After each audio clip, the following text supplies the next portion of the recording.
عسلامة تلاميذ بكالوريا آداب. في الفيديو هذا باش نحاولوا نفسروا لكم درس أو الدرس الأول في محور الخصوصية والكونية في دلالة القول بالخصوصية. ثم في يعني الابيزود الجاي أو في الفيديو الجاي إن شاء الله نفسروا لكم درس الكونية ومن بعدين العولمة. شنو عنا احنا في درس الأول من محور الخصوصية والكونية أو الدرس بعنوان في دلالة القول بالخصوصية. عنا أولا مفهوم الخصوصية. شنية معناتها خصوصية؟ شنية هل الهوية أو الخصوصية؟ خصوصية أو هوية نفس الشيء. باهي، الخصوصية جاية مما هو شخصي أو فردي، كيف طريقة اللباس متاعك، كيف يعني توجهاتك الدينية أو يعني معتقداتك الدينية أو توجهاتك السياسية أو يعني طريقة التفكير متاعك أو هذا الكل يعني خصوصية. باهي، عنا لهنا إن التفكير في دلالة القول بالخصوصية ينبهنا إلى وجودنا داخل العالم وجودا ليس وجودا فرديا وإنما هو وجود جماعي، وده عامل ذلك مستمدا من تعريف الخصوصية. لهنا عنا تعريف الخصوصية. شنو هي الخصوصية؟ هي تفرد بخصائص وسمات ثابتة نابعة من ذات الفرد. هي تفرد بخصائص وسمات ثابتة نابعة من ذات الفرد ومن وجود هذه الذات مع الآخر في حيز اجتماعي وثقافي خاص بها. إن تأمل دلالة الخصوصية يرتبط أولا بالتحول من السؤال الفلسفي من نحن إلى السؤال أو من أنا إلى السؤال من نحن. لهنا مهم برشا الكلام هذا. اسكو نجم لهنا اسكو هل الخصوصية هذه يعني تطلق على الفرد أو على المجموعة؟ لهنا الخصوصية تطلق على الفرد وتطلق على المجموعة. كما الفرد عنده خصوصية عنده هوية، كما المجموعة زاد عندهم خصوصية وعندهم هوية.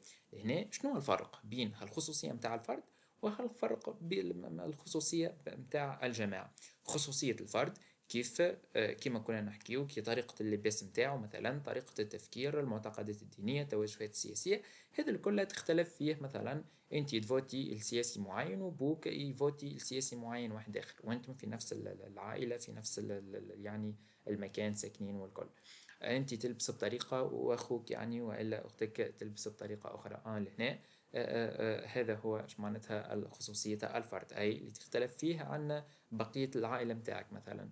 بينما بقية خصوصية المجموعة كيف مثلا اللهجة أو كيف مثلا اللغة أو كيف مثلا الدين.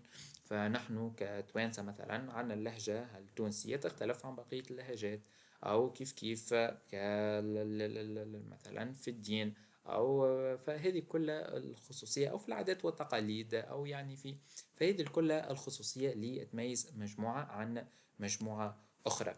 باهي، عندي لهنا آه، ونظرا لقيام الهوية الشخصية على وعي الذات بذاتها وبأفعالها فالهوية تتحول ثقافية طالما أن كل فعل عقلي هو تثقيف وتعديل وتصويب. مهم برشا هذا، كل فعل عقلي هو تثقيف وتعديل وتصويب للسلوك الطبيعي. ولكن يعني هل الهوية هذه أو هل الخصوصية هي تثقيف وتعديل وتصويب للسلوك الطبيعي؟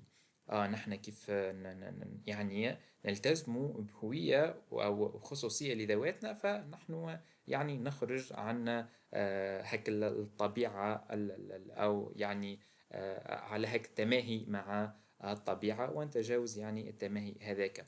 فالهوية هي تثقيف وتعديل وتصويب للسلوك الطبيعي.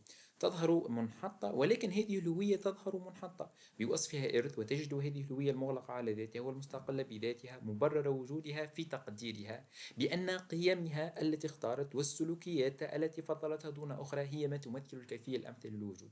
مهم برشا الكلام هذا. باهي،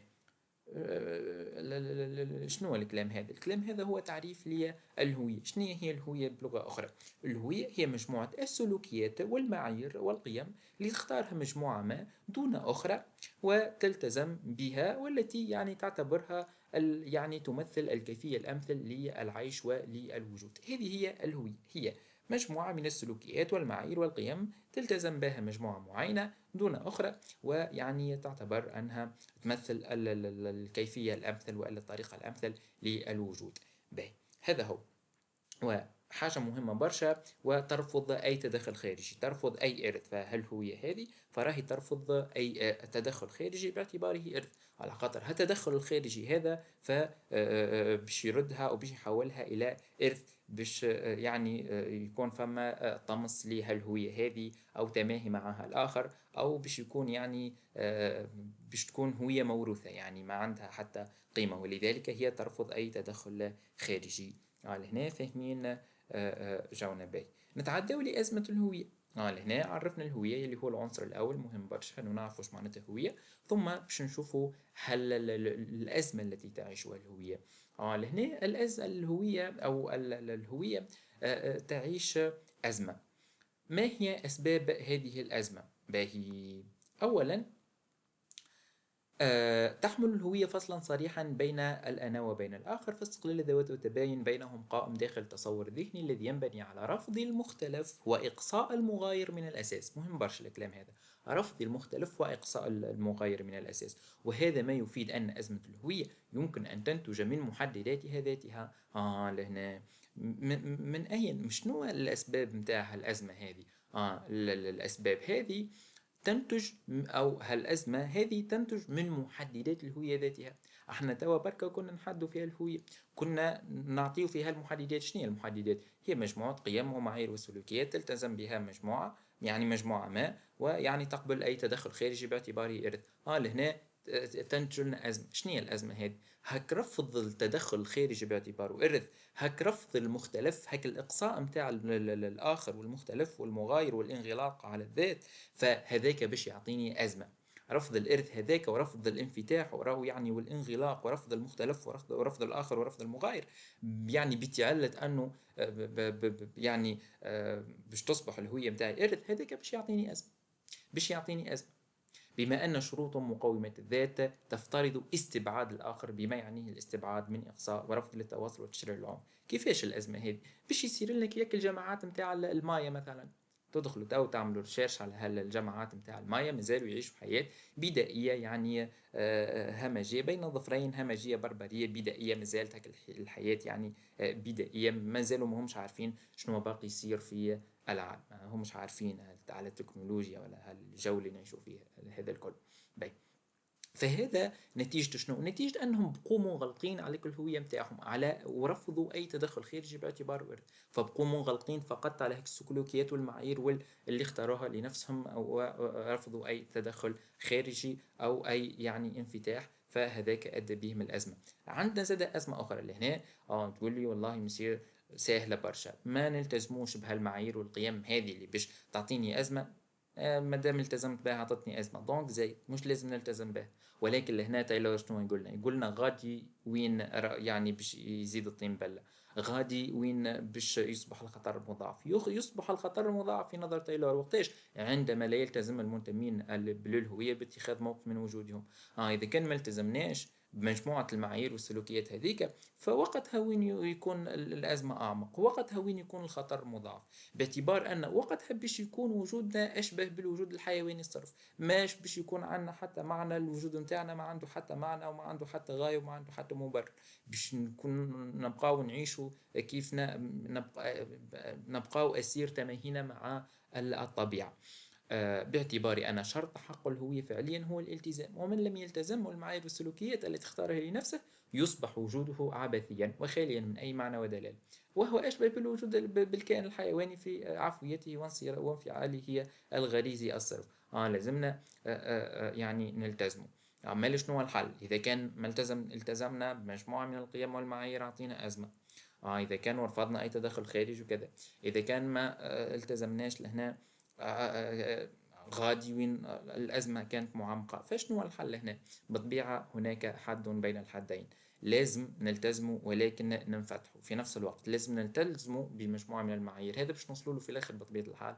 لازم نلتزمه بهالمعايير والسلوكيات ونعطوا لحياتنا معنى ويعني دلالة، ولكن في نفس الوقت لابد من الانفتاح على الآخر، وناخذ يعني ما توصل إليه الآخر من تطور تقني وعلمي وتكنولوجي، فما يخدمنا وما يساهم في تطويرنا، ويعني فلابد من أخذه من الآخر. ثم عندي زادة ما زلنا في هالأزمة هذه، عندي أزمة أخرى تعيشها الهوية. شنو هي هالأزمة هذه؟ تتميز بعض الهويات بنزعة استعلائية توهمت معها أنها أكثر الهويات تميزا وأرفعها قيمة بفعل ما تمتلكه من أدوات تقنية وتطور تكنولوجي، وهو ما يؤدي إلى رفض مجموعة من القيم المشتركة لكل الثقافات التي تخول للجميع التقدم. لهنا فما هوية معينة أو فما خصوصية معينة، باش تعرفوها شنية شكون هالخصوصية هذه أو هالهوية هذه. بفعل ما تمتلكه من تطور تقني وعلمي وتكنولوجي، هي الرائدة وهي اللي تمتلك التكنولوجيا الكل وتمتلك العلم وهي الحاكمة العالم. بفعل ما تمتلكه من هالتطور هذا توهمت أو أصبحت تتميز بنظرة استعلائية، ولا تشوف روحها أرقى من هالهويات الآخرين، تشوف روحها أرقى وأرفع من بقية الهويات. هالنظرة الاستعلائية هذه أو بفعل هالوسائل التكنولوجية التي تمتلكها أصبحت تتميز بنظرة استعلائية، فترى نفسها أعلى من بقية الهويات، وترى أن بقية الهويات وبقية الخصوصيات لابد أن تأمل في الانخراط في تلك الهوية التي يعني تتميز بالرقي والتقدم والتكنولوجي ويعني العلمي وعلى جميع حتى الثقافي وحتى على المستوى الاجتماعي وجميع المستويات.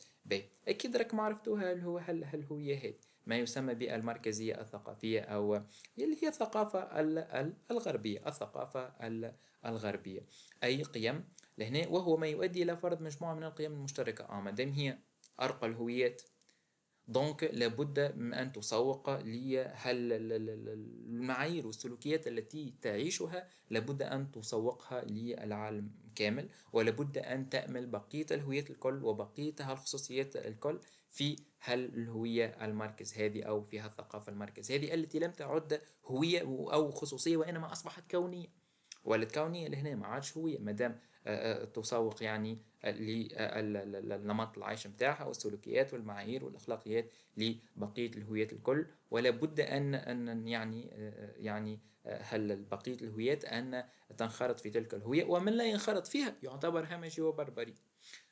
لكن هذا الاختلاف انجر عنه مواقف تفاضلية اتخذت من الثقافة الغربية اللي هي الثقافة الأمريكية نموذجا عرف بالمركزية الثقافية المرتبطة بالتطور الثقافية، التي نظر إليه العديد من الفلاسفة مثل أوريس كونت وليفي برول. مفادها أن تنوع الثقافات ظاهرة طبيعية، وأن الإنسانية في حقيقتها واحدة ومتماثلة، متجهة نحو الثقافة الغربية حسب التطورية الثقافية لا تناقض بين الخصوصية والكونية. لهنا بالنسبة للثقافة الغربية هذه ما فماش فرق بين الخصوصية والكونية، أما على شرط. شنو هو الشرط هذا؟ شرط أن تكون هذه الأخيرة أي الثقافة الغربية متمثلة في أو هل الخصوصية هذه أو الهوية هذه متمثلة في الثقافة الغربية. بالنسبة للثقافة الغربية لا وجود أو ليس هناك فرق بينها وبين الكونية، فهي تسوق لنفسها أنها كونية ويلزم الجميع ينخرط فيها، أي يلزم على الجميع على بقية الهويات الكل تنخرط فيها، أي تذوب فيها، أي تنغمس فيها أو تنهار فيها، أو يعني تنصهر فيها، تذوب أو تنصهر فيها. يعني هنا ما عادش قتل الاختلاف، قتل التنوع، وهذا بطبيعة الحال يعني باش نشوفوهم بعد أكثر في العولمة. هذا من غايات العولمة أو من الغايات التي تهدف إليها العولمة، يعني لتحقيق المصالح النفعية البراغماتية الأيديولوجية توا نشوفوها. به فهذه زاد من بين الأزمات التي تعيشها الهوية، يعني هي مواجهة الثقافة الغربية التي ترى نفسها كونية ويعني تسوق لنفسها على أنها كونية بفعل ما تمتلكه من أدوات تكنولوجية، وترى أنه على الجميع الانخراط فيها. يعني ومن لا ينخرط فيها شنو يعتبر همجي. هاول هنا قلنا يمكن أن يأمل فيها كل إنسان، فكل من لا ينخرط في الثقافة الغربية شبيه يعتبر همجي وبربري، من لا ينخرط فيها هو همجي وبربري. لابد أن على الجميع أن ينخرط فيها، وهذا من شأنه أنه شنو يعمل قتل التنوع وقتل الاختلاف، وبطبيعة الحال يعني تكريس الثقافة المركز هذه.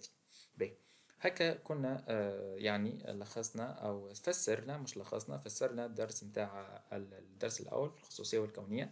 إذا كان يعني حسيتوا روحكم باقيين تفهموا فخلونا يعني في قسم التعليقات، إن شاء الله نهبط لكم أكثر فيديوهات نفسروا لكم. فكنا شفنا يعني المفهوم الهوية ثم الأزمة التي تعيشها الهوية في الدرس الأول من الخصوصية والكونية. ربي نجحكم وإن شاء الله يعني عام مكلل بالنجاح.